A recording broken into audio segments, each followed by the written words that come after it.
to MCN and Triumph's brand new Scrambler 1200. Now Triumph's breed of retros have really hit the mark when it comes to evocative looks, and the new Scrambler 1200 is no different.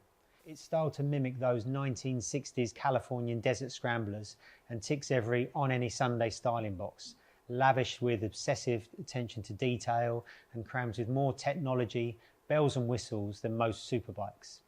Best of all, it rides as well as it looks both on and off-road. Powered by a throbbing Thruxton parallel twin-cylinder motor, retuned for low-down grunt, it's more than just a generic Triumph retro with knobblies, spokes and a check shirt. It has a new frame, swing arm, suspension, rider aids, a next-generation TFT colour dash and designer labels like Brembo calipers, Öhlins twin rear shocks and shower forks. With acres of legroom, wide bars and a comfortable bench seat, the Scrambler 1200 will take the coffee shop run comfortably in its stride, although the wind protection is non-existent, and the throttle is really light, smooth and friendly in all 5 of its riding modes. But to just cruise around admiring your reflection in shop windows would be doing a disservice to the Triumph's rich, grumbly motor and sharp chassis. It accelerates like a demon, and those wide bars let you hustle the Scrambler from side to side with ease. Now it may have a mud-friendly 21-inch front tyre, but on tarmac there's a really satisfying connection between your hands and the sticky Metzeler Tourance dual-purpose front tyre as you tip into corners.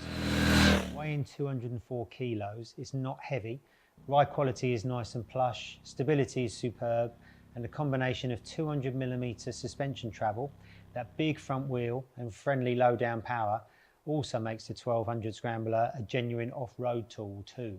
It takes everything from flat dusty trails to gnarly challenging terrain in its stride, and actually you could think of the Scrambler more as a stripped down adventure bike than a retro. Whether you'd actually take it off-road is another question, but it's nice to know it can do it. Now everything I've talked about so far is relating to the base model, which is the Scrambler 1200 XC. But if you're serious about off-roading, there's also an XE version as well.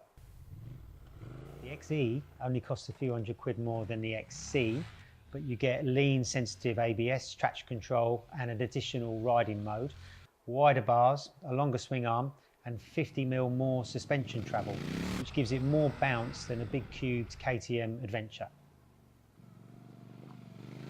It's slightly lazier steering on the road and there's more pitching back and forth, but if you're going to have a Scrambler, it may as well be the more off-roady one, just in case you fancy nipping out and doing your best impression of Steve McQueen. Both Scrambler 1200s offer a lot of style, technology and fun on all terrains for the money. And I've got to say, it's one of my favourite Triumph retros so far.